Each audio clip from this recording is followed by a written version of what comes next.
కడాన తిరుమల లడ్డు కూడా నాసి రకం.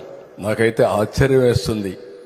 ఎన్ని కంప్లైంట్ చేసినా కడాన వెంకటేశ్వర స్వామి పవిత్రతను దెబ్బతీశారు. ఎన్నోసార్లు చెప్పాం. అక్కడ ఎంత దుర్మార్గంగా ప్రయత్నం చేశారంటే అంత దుర్మార్గంగా ప్రవర్తించారు. కడాన అన్న దానంలో క్వాలిటీ ఆఫ్ ఫుడ్ లేకుండా చేశారు.